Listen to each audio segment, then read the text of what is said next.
Assalamualaikum warahmatullahi wabarakatuh. Sebelumnya perkenalkan, nama saya Atsila Sofi Primarsyah dari kelompok 1 kelas 12 Kimia Industri 1 nomor absen 19. Di sini saya ingin menjelaskan hasil kerja dari kelompok kami tentang materi di bab 2, yaitu perlindungan dan penegakan hukum di Indonesia, dengan anggota kelompok yang terdiri atas saya sendiri, Atsila Sofi Primarsyah, Dita Nurmalasari, Alvina Amelia, dan Eni Purwanti. Hakikat hukum. Sebelum pelajari perlindungan dan penegakan hukum di Indonesia, ada baiknya kita mempelajari kembali hakikat hukum itu sendiri. Pengertian hukum. Pengertian hukum sangat beragam. Banyak ahli hukum yang mencoba memberikan definisi mengenai hukum. Di sini, saya akan menjelaskan beberapa pengertian dan hukum menurut para ahli. Terdapat 4 pengertian dan hukum menurut para ahli. Yang pertama, Immanuel Kant. Menurut Immanuel Kant, hukum ialah keseluruhan syarat yang dengan ini kehendak bebas dari orang yang satu dapat menyesuaikan diri dari kehendak bebas dari orang yang lain, menuruti peraturan hukum tentang kemerdekaan. Yang kedua, Leon Digit. Leon Digit memberikan penjelasan bahwa hukum ialah aturan yang mengandung pertimbangan kesusilaan yang ditujukan kepada tingkah laku manusia dalam masyarakat dan yang menjadi pedoman bagi penguasa-penguasa negara dalam melakukan tugasnya. Selanjutnya akan dijelaskan oleh rekan saya, Elvina Amelia.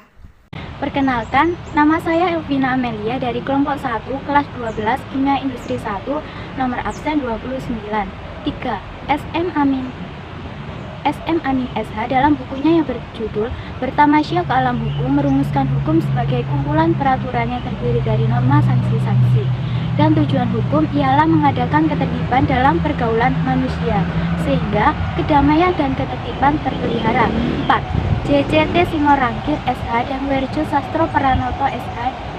JJT Singorangkir SH dan Werjo Sastro Pranoto SH dalam bukunya Pelajaran Hukum Indonesia memberikan definisi hukum sebagai peraturan-peraturan yang bersifat memaksa, yang menentukan tingkah laku manusia dalam lingkungan masyarakat yang dibuat oleh badan-badan resmi yang berwajib.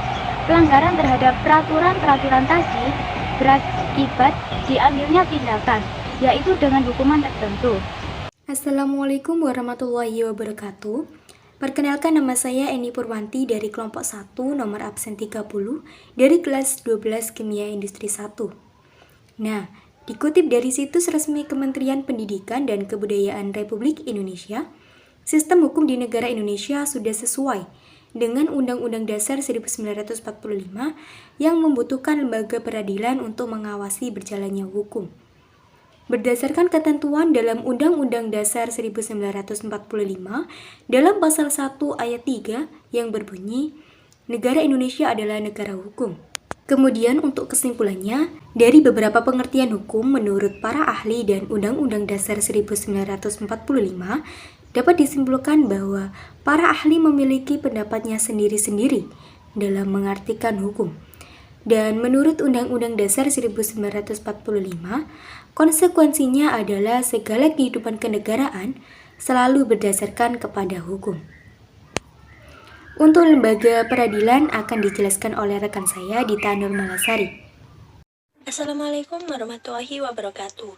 Perkenalkan, nama saya Dita Nurmalasari dari kelompok 1 nomor absen 27 dari kelas 12 Kimia Industri 1.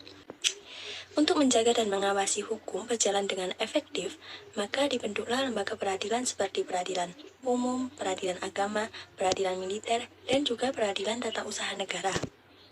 Yang pertama yaitu peradilan umum. Peradilan umum terdiri dari pengadilan negeri dan juga pengadilan tinggi.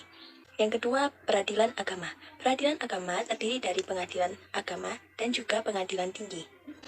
Yang ketiga yaitu peradilan militer. Peradilan militer terdiri dari pengadilan militer, pengadilan militer tinggi, pengadilan militer utama, dan juga pengadilan militer pertempuran. Dan yang terakhir yaitu peradilan tata usaha negara, yang terdiri dari pengadilan tata usaha negara dan juga pengadilan tinggi tata usaha negara. Selain itu, Mahkamah Konstitusi atau MK juga menjadi lembaga peradilan yang pertama dan terakhir. Sekian presentasi dari kelompok kami ucapkan terima kasih, dan apabila terdapat kesalahan dalam pengucapan kata maupun tulisan, kami mohon maaf yang sebesar-besarnya. Dan tidak lupa untuk kami ucapkan terima kasih kepada Ibu Lina Sujarwati SPD selaku pengajar mata pelajaran PPKN. Akhir kata, wassalamualaikum warahmatullahi wabarakatuh.